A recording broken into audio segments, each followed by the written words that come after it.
Assalamualaikum warahmatullahi wabarakatuh.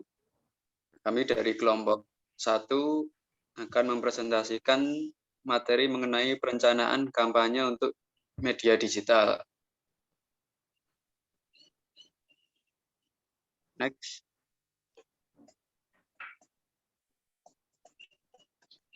Materi ini disusun oleh saya sendiri, Akib Abdul Malik, dengan NIM BASE 2019-06085. Kemudian Herza Indra Sulistyo, BASE 2019-06099. Kemudian Muhammad Zulam Fakri, BASE 2019-06106. Rifki Febrianto, BASE 2019-06116. Kemudian Muhammad Husam Maulana, BASE 2019-06121. Next.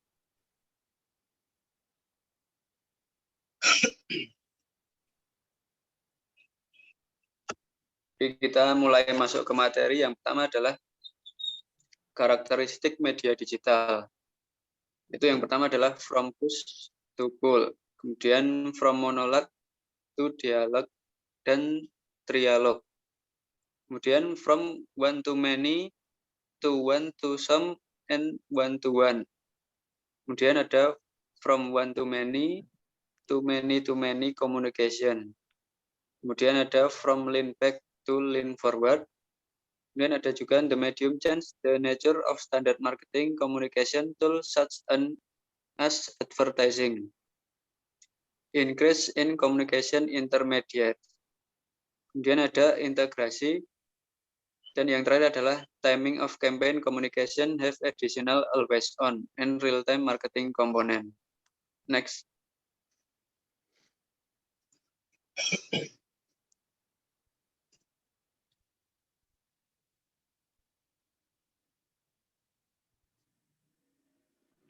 Untuk penjelasan mengenai from push to pull adalah media tradisional seperti media cetak, kemudian TV dan radio adalah push media, yaitu jalan satu arah di mana informasi bersifat searah dari perusahaan ke pelanggan, kecuali elemen tanggapan langsung dibangun.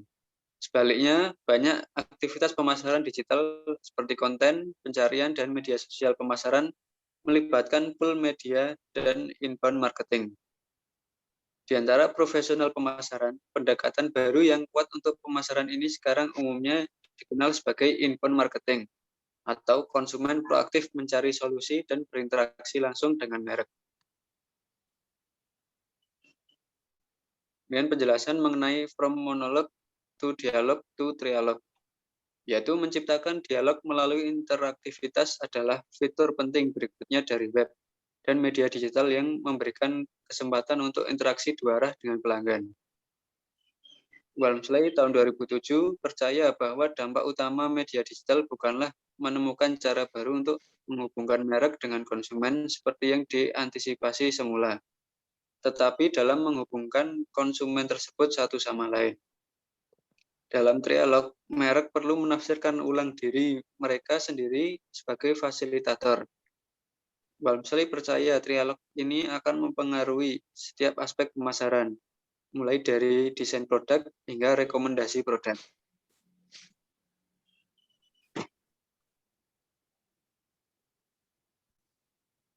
Kemudian penjelasan tentang from one to many, to one to some, and one to one. Komunikasi push tradisional bersifat one to many, dari satu perusahaan ke banyak pelanggan. Seringkali pesan yang sama ke segmen yang berbeda dan seringkali tidak tepat sasaran. Dengan media digital one to some atau menjangkau ceruk atau segmen mikro menjadi lebih praktis. E-marketer dapat menyesuaikan dan menargetkan pesan mereka ke segmen yang berbeda dengan menyediakan konten situs atau email yang berbeda untuk audiens yang berbeda. Dengan cara melalui kustomisasi massal dan personalisasi. Selanjutnya akan dilanjutkan oleh saya. Ya, Oke. ya selanjutnya yaitu from one to many communication. Media digital juga memungkinkan komunikasi many to many. Hoffman dan Novak pada tahun 1996 mencatat bahwa media baru adalah media many to many. Di sini pelanggan dapat berinteraksi dengan pelanggan lain melalui situs web, di komunitas independen atau di situs web dan blog pribadi mereka. From lean back to lean forward. Media digital juga merupakan media yang intens. Mereka adalah media interaktif dan ramping di mana pelanggan ingin memegang kendali dan ingin mengalami aliran dan daya tanggap terhadap kebutuhan mereka. Kesan pertama dan perangkat untuk mendorong pengunjung berinteraksi itu penting. Jika pengunjung situs Anda tidak segera menemukan apa yang mereka cari, mungkin karena desain yang buruk atau kecepatan lambat, mereka akan pindah dan mungkin tidak pernah kembali.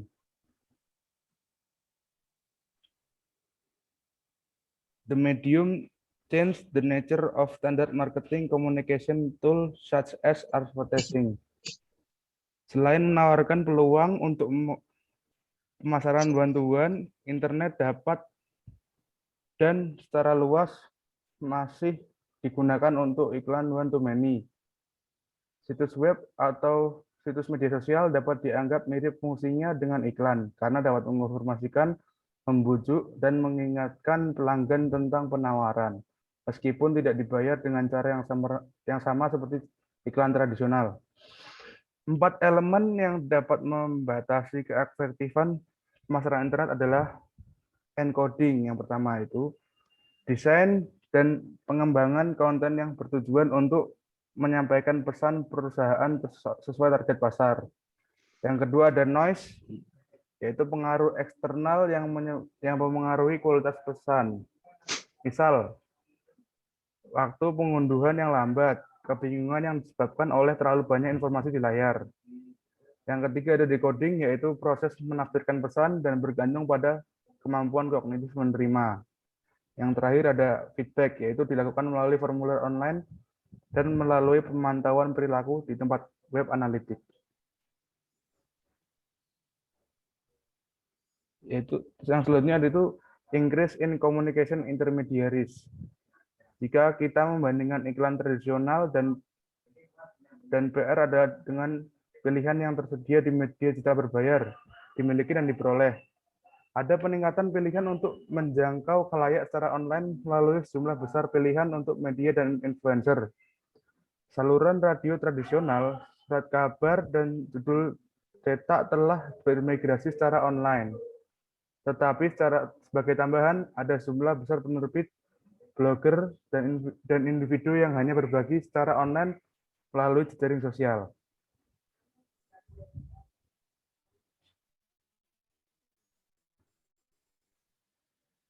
Integration. Meskipun media digital memiliki karakteristik yang berbeda dengan media tradisional, namun tidak berarti komunikasi kita harus terkonsentrasi hanya pada media digital. Selanjutnya akan dilanjutkan oleh rekan saya, Mas Zulham. Selanjutnya, timing of campaign communication have additional, always on, and real-time marketing komponen. Perubahan lain dalam waktu kampanye, pemasaran, dan komunikasi adalah dari perencanaan kampanye ke depan menjadi pendekatan yang lebih gesit dan dinamis yang sekarang dikenal sebagai real-time marketing dan PR. Langkah dalam merencanakan kampanye terintegrasi atau rencana akuisisi pelanggan antar media.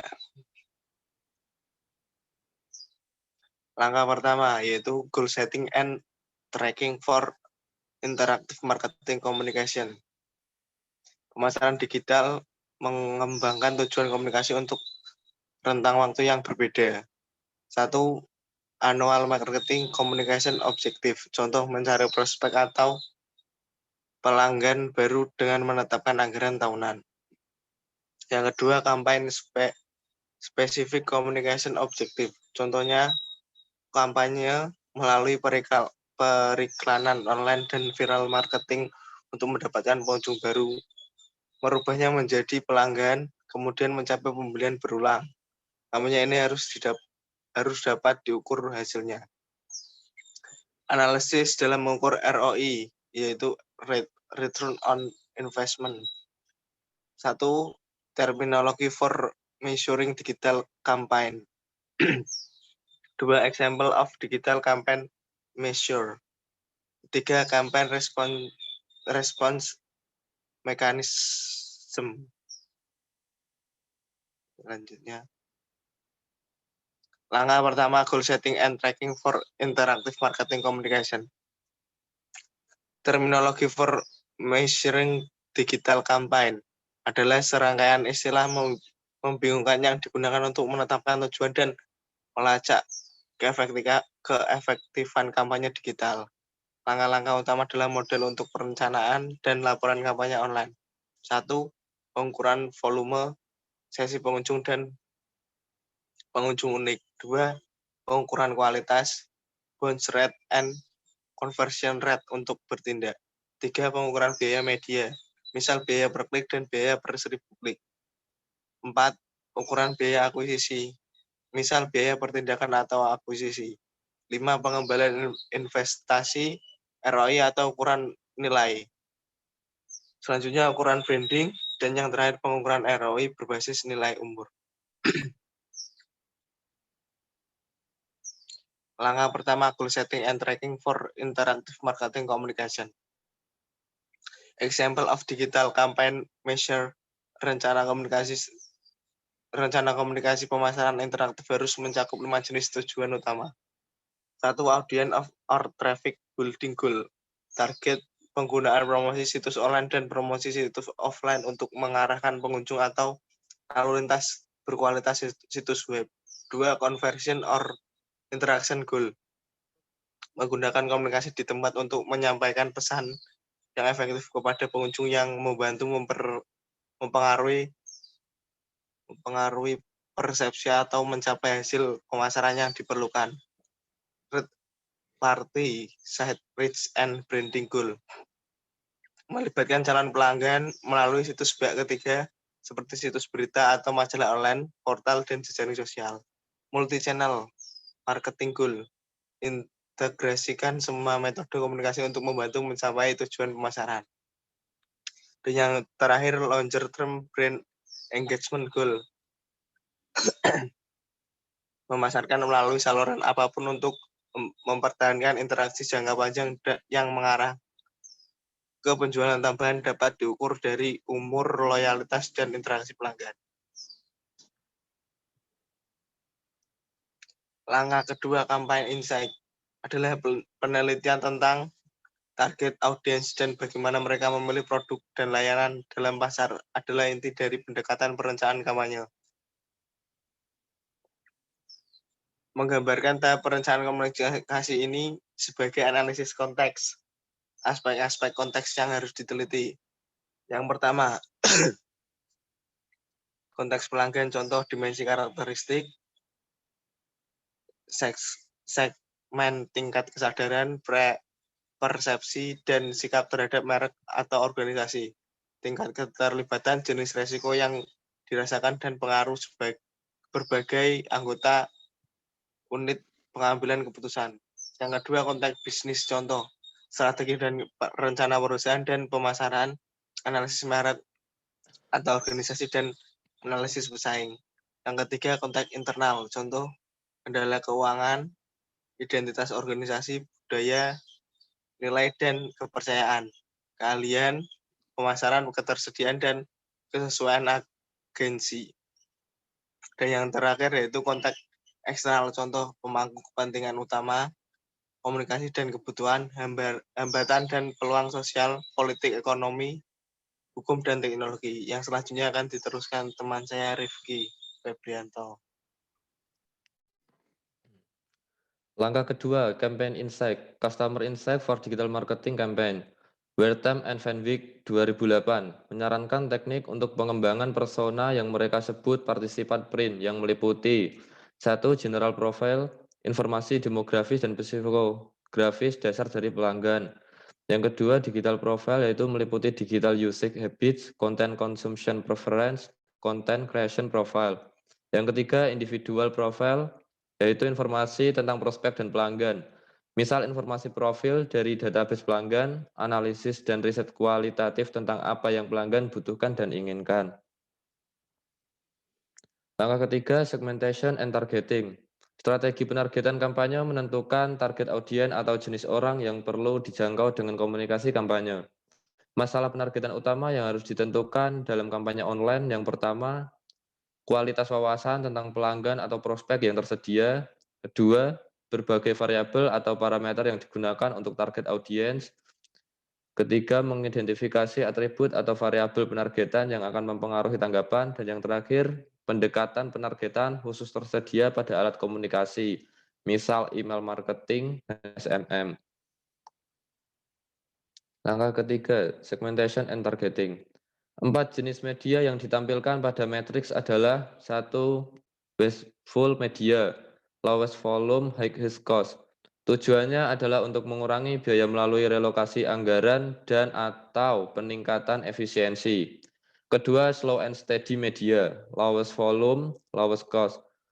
Tujuannya adalah untuk meminimalkan biaya dan potensi teknik untuk perbaikan.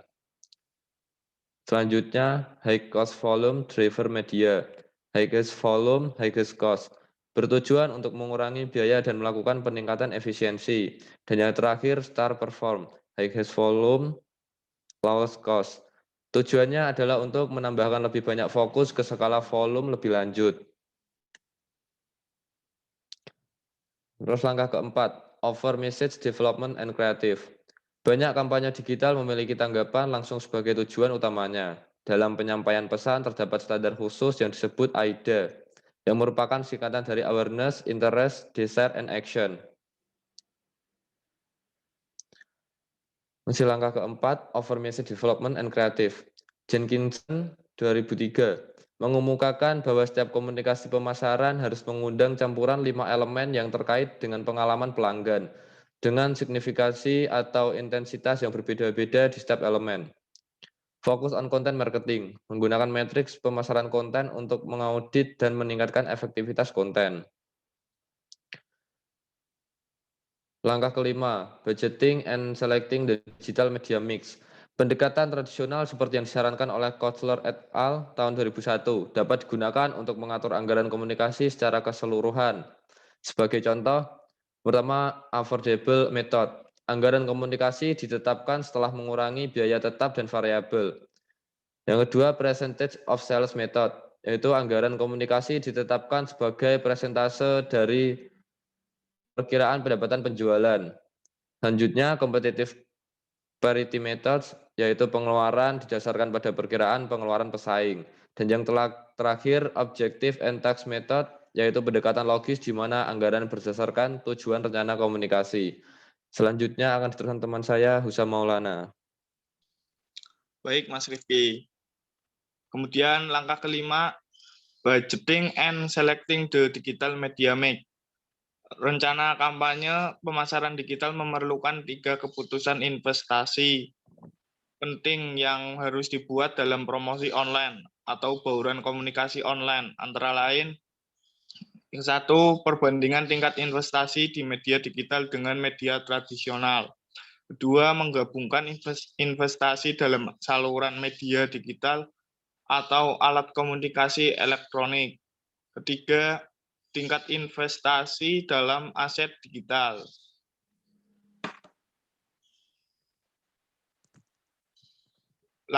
Masih langkah kelima, budgeting and selecting the digital mix. Perbandingan tingkat investasi di media digital dengan media tradisional. Kultur dan Starkis 2005 mengidentifikasi faktor-faktor ini untuk pemilihan media. 1, quality, yaitu attention, stimulation, content, credibility, clutter. Kedua, time, short lead time, long exposure time. Ketiga, flexibility, yaitu appeal, personalization, interactivity. Keempat, coverage, selectivity, pass along audience, frekuensi atau repeat exposure, average media reach. kelima cost, development cost, delivery cost.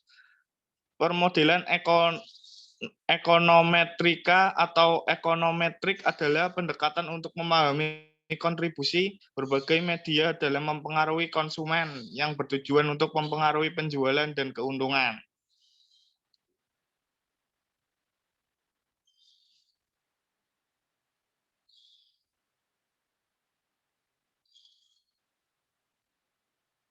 Yang kedua, menggabungkan investasi dalam saluran media digital atau alat komunikasi elektronik.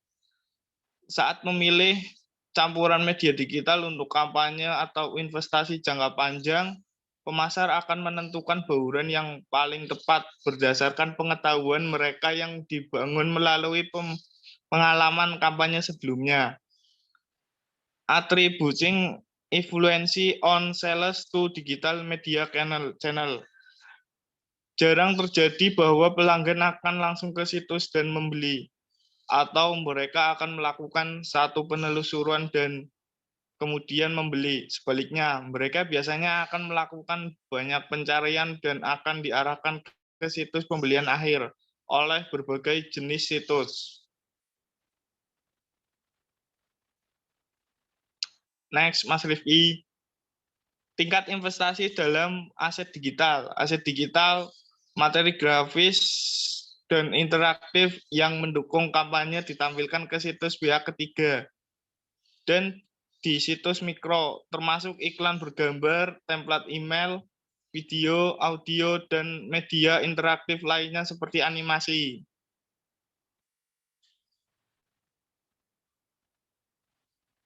Kemudian langkah keenam, integration into overall media school or plan. Secara umum, dengan media komunikasi lainnya, media digital paling efektif digunakan sebagai bagian dari pendekatan komunikasi pemasar yang terintegrasi. Kotler et al. 2001 menggambarkan komunikasi pemasaran terintegrasi sebagai konsep di mana perusahaan dengan hati-hati mengintegrasikan dan mengordinasikan banyak saluran komunikasinya untuk menyampaikan pesan yang jelas dan konsisten tentang organisasi dan produknya. Adapun karakteristik komunikasi pemasaran terintegrasi telah diringkas oleh Pixton dan Broderick 2001 sebagai 4C, yaitu koherensi atau komunikasi berbeda yang saling terhubung, 2. Konsistensi, pesan mendukung dan tidak kontradiktif, 3. Continuity, komunikasi terhubung dan konsisten sepanjang waktu, 4. Komplementari, sinergas atau saling melengkapi.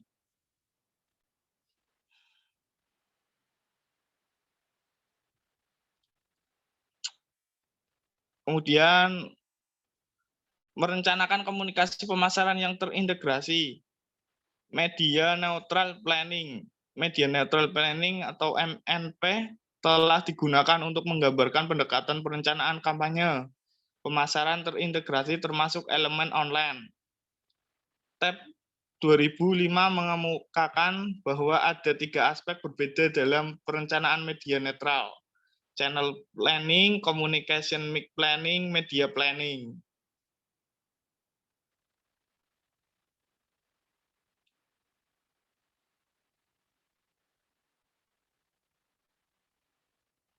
Kedua, kegiatan utama dalam pemilihan dan perencanaan media. Dalam perencanaan, pemilihan dan implementasi media haruslah memiliki tujuan kampanye yang jelas. Yang satu, tujuannya adalah volume tanggapan, kualitas, dan biaya.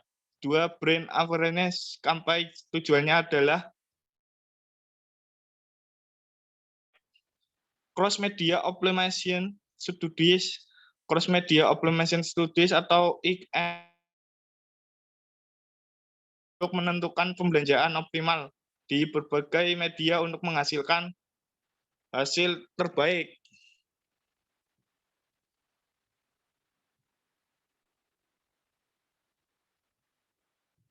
Demikian dari presentasi kami, kurang lebihnya mohon maaf. Billahi taufiq wal hidayah. Wassalamualaikum warahmatullahi wabarakatuh.